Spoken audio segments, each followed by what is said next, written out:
We're excited to speak with Charlie Hartwell and Maureen Pelton today, a husband and wife team who are here to talk about parenting from the heart. Charlie is the managing partner of Bridge Builders Collaborative, a group of highly successful investors who have been investing in startup companies in the space of mental health, consciousness, and spirituality. Some of their investments include Pear Therapeutics, Insight Timer, Headspace, and Happify Health. Maureen Pelton is a social scientist and a spiritual teacher with 36 years of professional experience as a holistic psychotherapist, executive coach, organizational consultant, adjunct faculty, and group facilitator. Maureen is a teacher on Insight Timer and is a certified advanced practitioner of quantum neuro reset therapy, QNRT, and is a partner of Bridge Builders Collaborative. The pair will share their expertise and the psychology behind what it means to hold space from the heart for your child and their unfolding. Today will be a spiritual day. Let's get started. Well, first, we are honored to have you join us today on the Brain Possible podcast. I would like to start with a question for you, Maureen. To start, can you talk a little bit about what drew you to this holistic spiritual work, what you do as a holistic psychotherapist? Yeah, when I was 21, I had a spontaneous mystical experience. At the time, I didn't really know what that was, but it was pretty intense. And instead of going to law school, I went to graduate school to find context for that. And I became a social scientist and have spent the last 37 years studying and working with spiritual teachers and masters all over the world, as well as working with neuroscientists and supporting the work around exploring neuroplasticity in the brain. So, I've worked in the corporate world, I've worked in the medical world, I've taught it at universities, and everything that I'm about is understanding that we are energetic beings in physical form having a human experience. And every human form, every physical body has a limitation of some type, whether it's mental, emotional, physical, energetic, a combination. And how do we live to our fullest potential in that physical form? So does that answer your question? Yeah, no, I have lots more questions about that. But also I was interested and intrigued by something else that you practice. What is quantum neuro reset therapy? Yeah, quantum neuro reset therapy, I've been trained in a lot of different modalities, but I found that a few years ago, through the EMDR, eye movement desensitization reprocessing therapy. And QNRT is about 10 years old. It came out, the roots of it came out of Germany, and a doctor in Atlanta has expanded on the protocol. And it's basically, it's a very intense protocol for the practitioner, not necessarily for the patient, but basically using lasers to test neurological brain imbalance and using lights and the acupuncture points and a whole range of other things it's hard to even describe. We basically are able to balance the brain, and the body tells us what it needs, and we do a reset, and it can help people with brain imbalances, with emotional imbalances, with physical issues, with allergies, with autoimmune disorders, metabolic issues. It's the most efficient and effective modality I've experienced that can really help people shift and balance. And it really is a brain balancing modality. How does it work? That is really difficult to explain, but we start with neurological testing to find the brain lobes that are out of balance. We find the emotional tissue within the body that's connected to it. And we do a lot more things to find the pathway that's out of alignment. Okay. And then we do a reset, and all of this is done in one session. We do a reset to clear that pathway and align it and attune it to be balanced and integrated.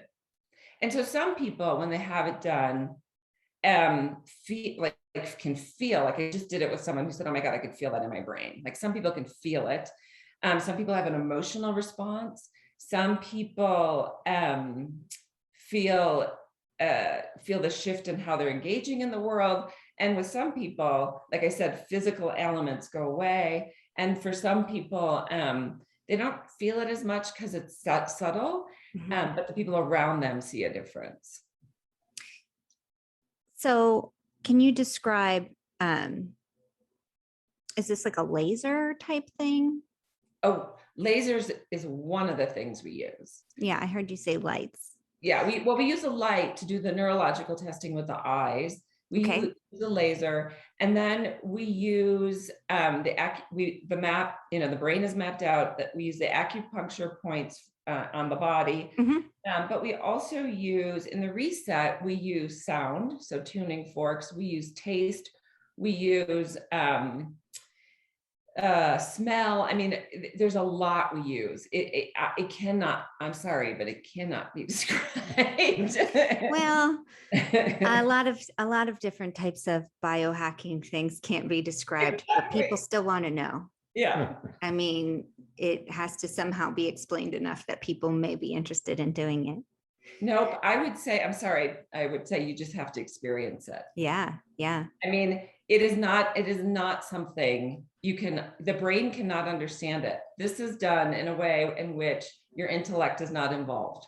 So the brain, people, it's funny because when I do a session, people they start to try and engage the brain and start saying, well, what about this? Or I'm like, no, that's not what's showing up. The brain, the mind is so powerful. It wants to be in control. It is not in this process. And unfortunately, there's probably only 100 of us in the world that are certified, because it's quite an intense training process. And a lot of people go through it and do not get certified the first time, because that's how complex it is. So to be able to explain it, I mean, you can go to QNRT.com and there's a video if people are interested. He talks a little bit about it, but not the details of how it's done. Okay. I used to take my son, well, actually I had a cold laser and used to do, I think it was called quantum laser therapy or something like that. I don't remember. And I used to there was all different kinds of things I did, but one of them actually was I would find different, I had like a book on the different pressure points, and I would put it wherever I wanted that would relate to what I was trying to support. Yeah. So that's why I was trying to ask. Yeah, it's not used that way. The lasers are not. The lasers are used. We use the acupressure points to connect the circuitry, but not with the lasers. Oh, okay. Well, thanks for explaining that. Yeah. Charlie, can you tell me a little bit about Bridge Builders Collective and what your mission is? Yeah, so Bridge Builders Collaborative is a group of investors that have been working together for the last 10 years to invest in startup companies that are helping to raise consciousness, increase spirituality, and also related to mental health. So our mission really is about helping startup companies to provide invitations for people to consciously expand and improve their mental health. Yeah, there was one I recognized on there, Headspace. Yes. What's your involvement with Headspace? Well, we were the first outside investors in the company about 9 years ago or so. So at the time when we formed, people really like mindfulness was pretty unknown in the West, and we were the first professional investment group that was focused on it. Headspace at the time was these two founders in London, a Buddhist monk and an advertising executive. They came together and created this app to sort of bring meditation and make it accessible to the Western world through really good branding and, and content. And we invested, maybe they had maybe 1 million people that had downloaded it. Now I think it's like 60 or 70 million who have downloaded it. And it really has been one of the leading apps in the world to get people to invite people into experiencing mindfulness. Yeah. I think my brother-in-law recently told me that they pay for that at his company. Yes. Yeah. So this is a question for both of you, and it's a big one. Based on your work, what's the connection between the heart and the brain? Well, the heart sends more signals to the brain than the brain does to the heart. We know that scientifically. And I think that way back in time, we connected from the heart, we communicated from the heart, and language came into play, and we moved to our head. And then we limited ourselves quite a bit. I think there's a much deeper, much more expansive world in connecting through the heart and not the intellect. So I'm much more, I don't particularly care for the intellect or the mind. I think it's really important as we try to evolve as humans to go back to the heart and to that ability to connect. And I'm sure you and some of your listeners have had experiences where you're able to connect and communicate from the heart and the brain is not involved. And it can be kind of mind-blowing. For example, you feel someone or someone and that you haven't talked to in years and they call you because you can feel from your heart the connection and they call you. That's one example. Or you just know, our children are grown now, but with our dog, I'm really connected and I just know.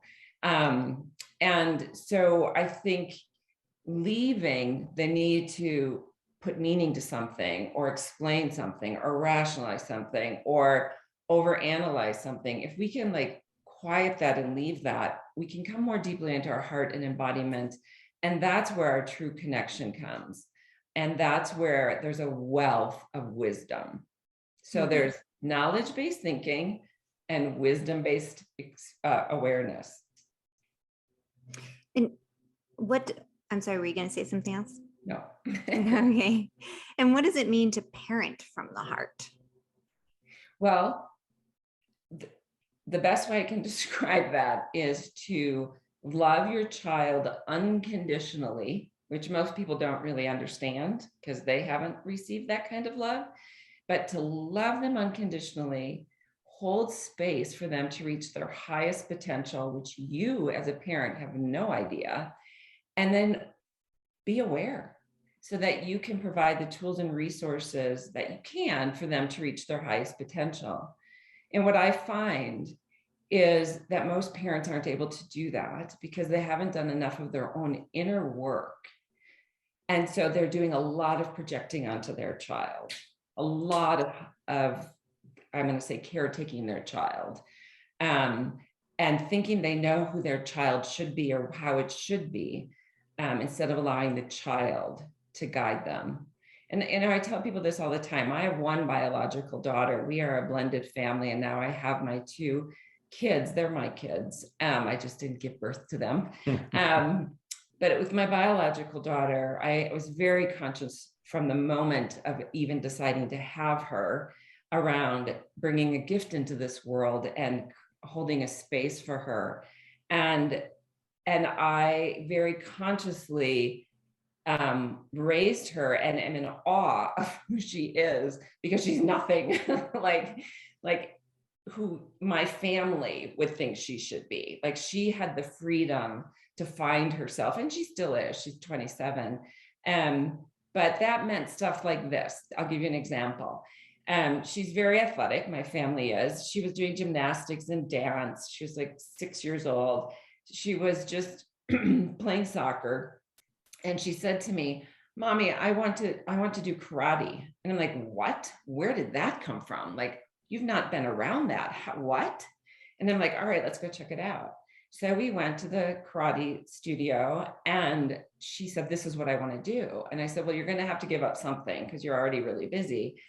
So she gave up dance and gymnastics, stuck with soccer. And for, I think almost 4 years, 6 nights a week, we went to karate and she became a black belt. Wow. And I don't have, no, like there is no place in my genetics, in my family system where that could have come. That came from her. Mm-hmm. And I will say, you know, my ex-husband is a person of color and she is part Chinese. So I don't know if it came from her genetics, but I listened. Mm-hmm. And I let her do that. And it was a lot for me every, 6 nights a week to get her there. So that's what I mean. Yeah. What might that look like, especially for our listeners who are parents of children who have health or neurological conditions, parenting from the heart? Well, personally, and I think because we chatted briefly before this, personally, I think that means listening to your heart about how to best hold space for them and find them the tools and the resources. Because traditional medicine, which is necessary, Western medicine, traditional medicine, we need it. It's got good experience and information, but they are practicing medicine. So I think to parent from the heart for the children we're speaking about is to continuously be looking for tools and resources outside of the mainstream to see if they might be appropriate. And to not just go with, the knowledge-based thinking, which is very seductive, but actually go with what your heart and what I would call embodiment tells you.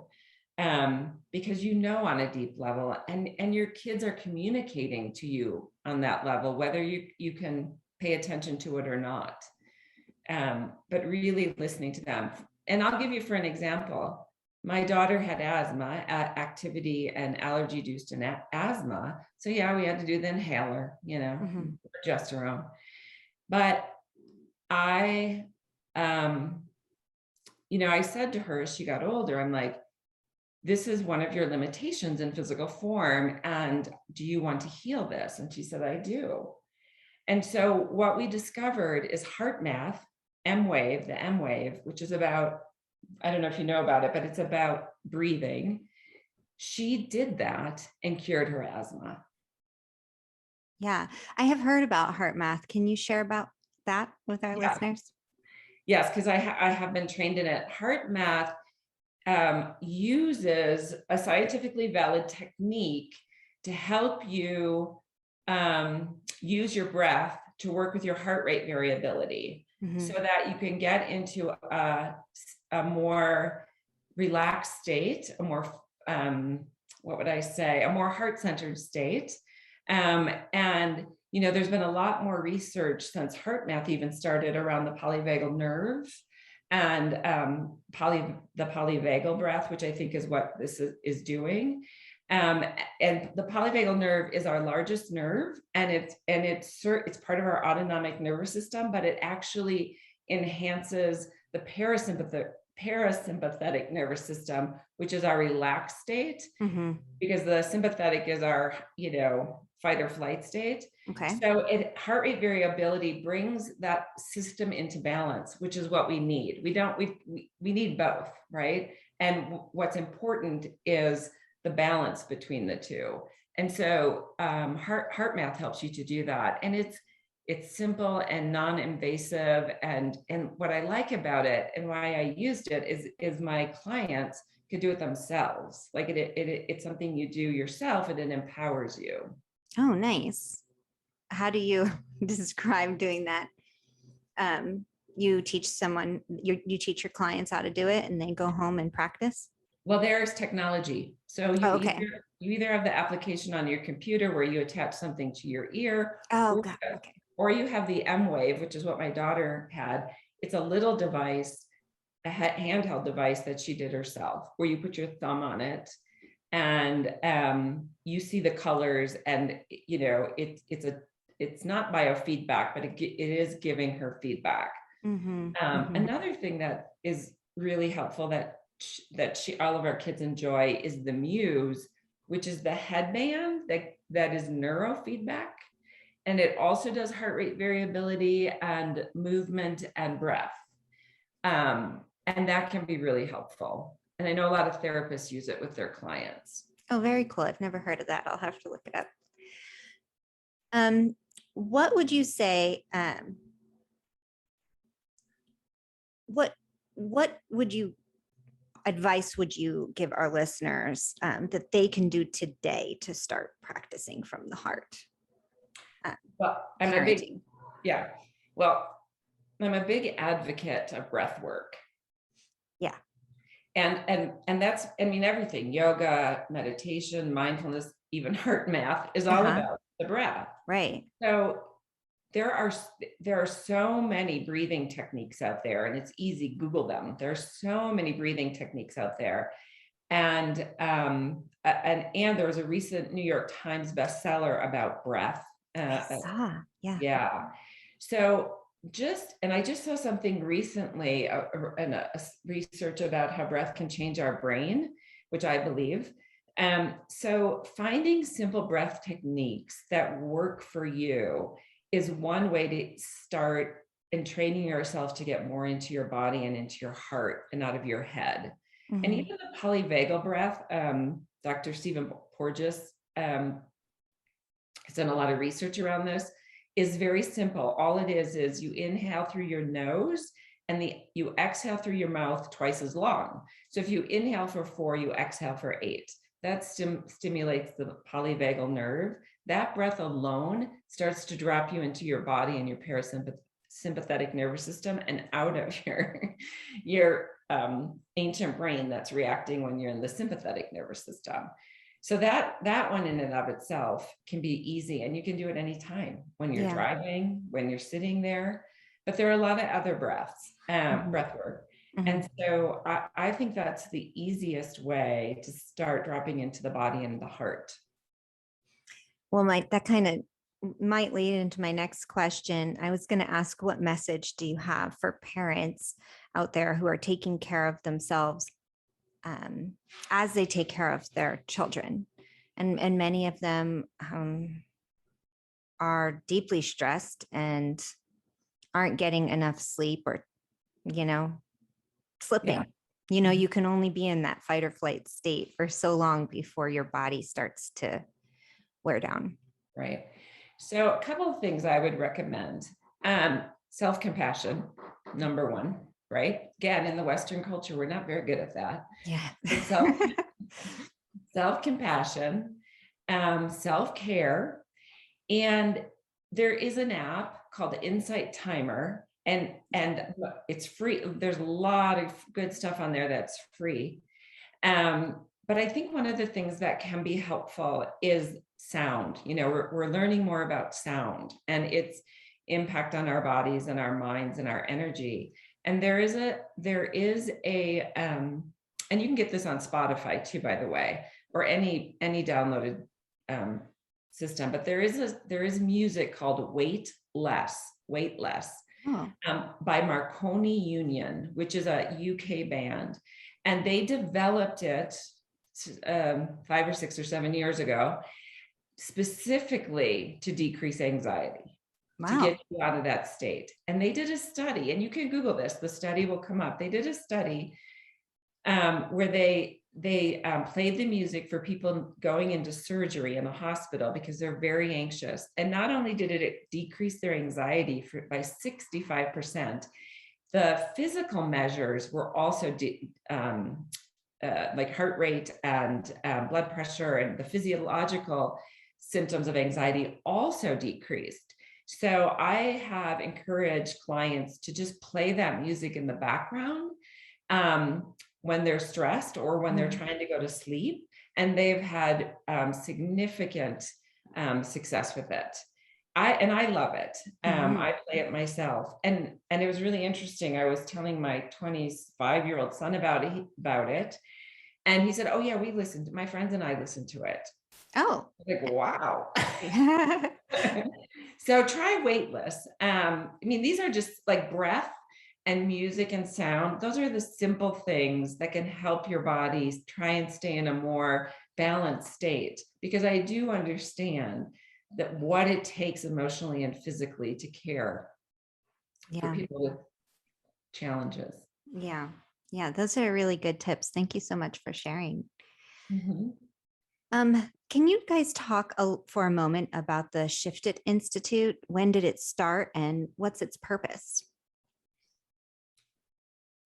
The Shifted Institute is a business that we started probably, I don't know, 12 years ago, let's say, which is really the manifestation of the work that Maureen and I do in the world. So our mission is really about igniting consciousness, inspiring human potential, and creating paradigm shifts. And, you know, we're partners in life, we're partners in parenting, we're partners in business, and our intention is to create invitations to people around the world to transform. The way that we do that is different. Maureen works a lot with clients and with companies and as an advisor, and is trained in all of these modalities. She's a teacher on Insight Timer. And she's also a partner of Bridge Builders Collaborative, which is what I do full time. My role is to help, find startup companies that help shift the consciousness of the planet through mainly software-based platforms to help people. But we love working together, and I just described, the relationship that we're in is in a sacred union, which just encompasses business and life and having fun together. But that's the work of Shifted. Oh, very cool. And I want to add, because I've been involved for so long in integrated health, I mean, we really are trying and have been to change the healthcare system, the mental health care system in particular. And, I've been involved in really see it as whole person health, right? Physical, mental, emotional, energetic, spiritual. And there is a lot happening out there in that space. It's just really challenging.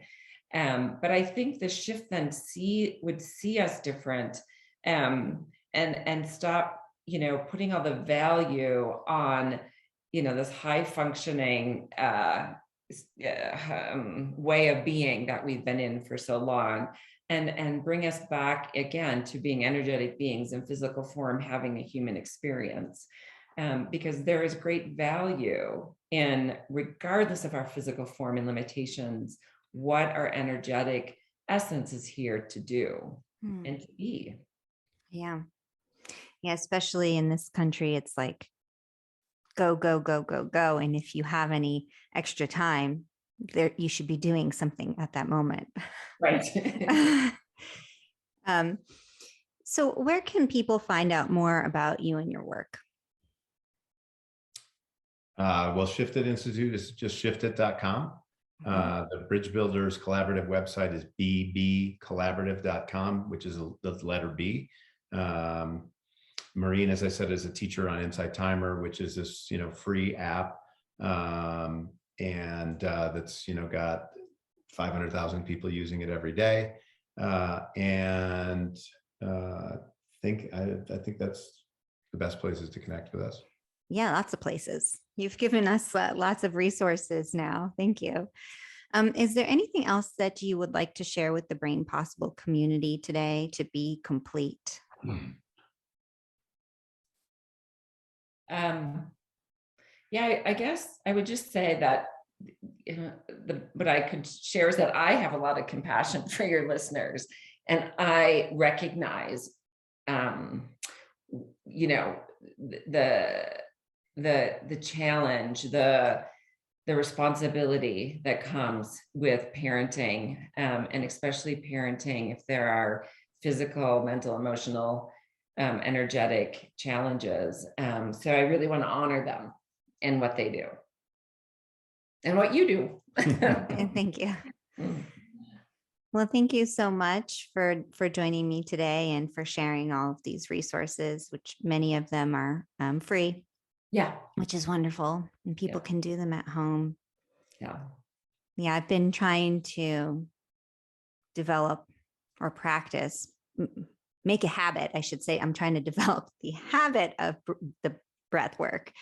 Good. But still, to me, it's not something I do every day, but I do find it really helps when definitely when I'm having anxiety about something or having trouble sleeping. And I even tell that to my children when they're like, I don't know how to fall asleep.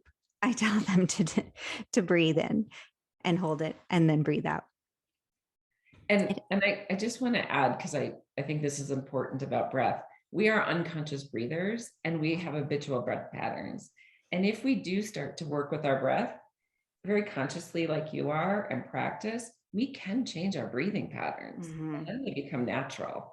So that's encouraging. Yeah. Yeah. No, I believe it's unconscious. I just find all the time that I'm not breathing. Right. And I bet many, many, many people do that. Yep. I notice it if I just started lifting again, right? And the trainer will be like, you're not breathing at all.